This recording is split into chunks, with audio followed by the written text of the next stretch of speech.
Bonjour à toutes et à tous et bienvenue sur Grand Lille TV pour cette nouvelle édition du Rendez-vous de l'Écho. Aujourd'hui, nous accueillons sur ce plateau Alain Denisot, bonjour. Bonjour.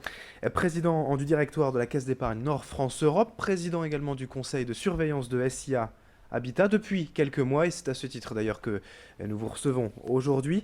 Déjà, présentez-nous quand même en deux mots ce bailleur social SIA Habitat aujourd'hui. Alors oui, effectivement, je suis président du conseil depuis début 2015, donc une petite année. SIA, c'est le troisième bailleur social privé de la région. C'est un gros bailleur social, 43 000 logements, le groupe SIA, 600 collaborateurs. C'est un acteur très installé dans notre région et très moderne, qui a beaucoup de programmes à la fois de construction, de rénovation, mais aussi de programmes d'accompagnement de ses locataires. Hmm.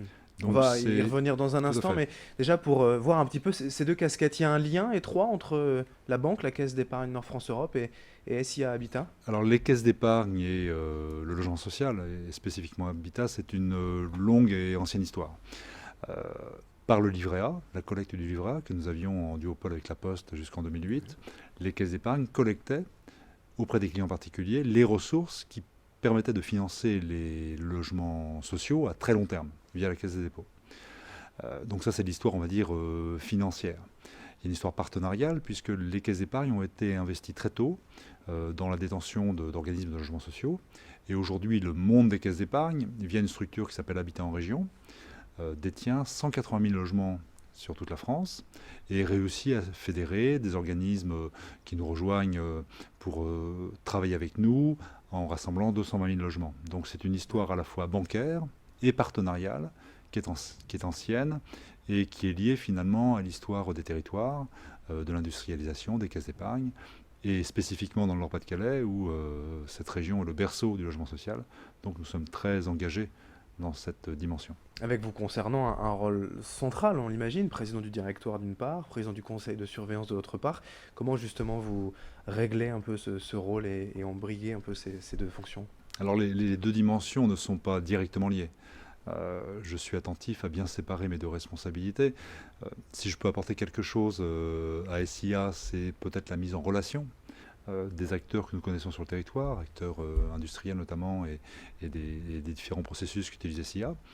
En revanche, j'assure pour le compte des caisses d'épargne la gouvernance de SIA, en m'assurant que les objectifs que nous poursuivons, à savoir créer des parcours d'accession sociale, accompagner les locataires qui sont les plus en difficulté, avoir une représentation sur l'ensemble des territoires, assurer la bonne rénovation du parc existant et les investissements dans les zones tendues et plus spécifiquement sur la métropole lilloise et le littoral. Je suis un peu le gardien avec l'équipe du directoire de SIA, qui est l'équipe, on va dire, exécutive.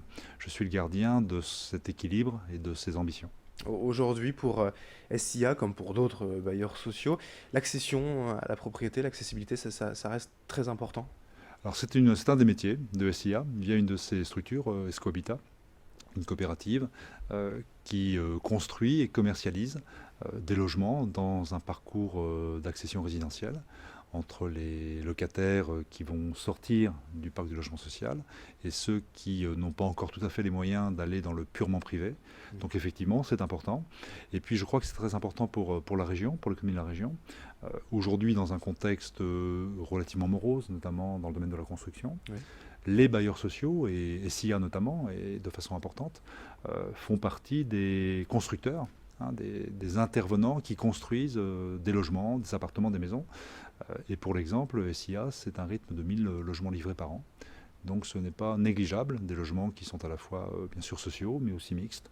Donc ça conduit fortement au maintien d'une dynamique dans un secteur qui est un peu en difficulté, qui est celui de la construction. En tant que avis éclairé, voilà, acteur éclairé de ce secteur, de ce marché, pourquoi finalement on entend souvent parler de la crise du logement? Pourquoi le logement est plus ou moins toujours en crise en France, dans la région? Il manque toujours des logements? En fait, il y a deux dimensions. Il y a une dimension, c'est qu'il y a de plus en plus de foyers, de plus en plus de ménages. Des foyers monoparentaux, des cohabitations, des décohabitations générationnelles. Donc il y a un besoin structurel de logement en France. Et puis vous avez le phénomène des zones tendues et non tendues. C'est-à-dire qu'il y a des zones où il n'y a pas beaucoup besoin de logement, donc on appelle ça les zones non tendues, où il y a une disponibilité de logement, parfois un peu ancien, et qui ne trouvent pas toujours preneur. Et puis il y a les zones tendues, principalement les zones urbaines, avec le phénomène de métropolisation. Et là, effectivement, ces zones où il y a plutôt de l'emploi, où il y a plutôt des services publics, où finalement on est au cœur de ce sujet d'aménagement du territoire, eux sont en tension un peu permanente et il y a une forme d'insuffisance d'offres de logement en France sur ces zones-là, effectivement. Et vous parlez d'aménagement du territoire, votre avis compte quand vous rencontrez voilà, les responsables politiques, les décideurs pour aménager ce territoire? Oui, bien sûr, enfin, les avis des équipes sachantes de SIA, bien évidemment. Et puis nous sommes attentifs à équilibrer nos efforts d'investissement. Effectivement, SIA investit sur les zones dites tendues, notamment métropolitaines, Oui. mais nous avons un parc très important, notamment dans le bassin minier, avec des investissements de rénovation très significatifs, de mise aux normes environnementales, de mise aux normes d'habitat, et notamment pour le budget 2016, puisqu'on vient de le voter, les investissements de rénovation sont encore plus importants que les investissements de construction. Et tout ceci contribue à la qualité de vie des locataires qui nous font confiance. Merci. Alain Denisot, je le rappelle, donc président du directoire de la Caisse d'épargne Nord France Europe et président du conseil de surveillance d'SIA Habitat, d'être venu voilà, nous présenter ce secteur aujourd'hui. Merci. Merci à vous.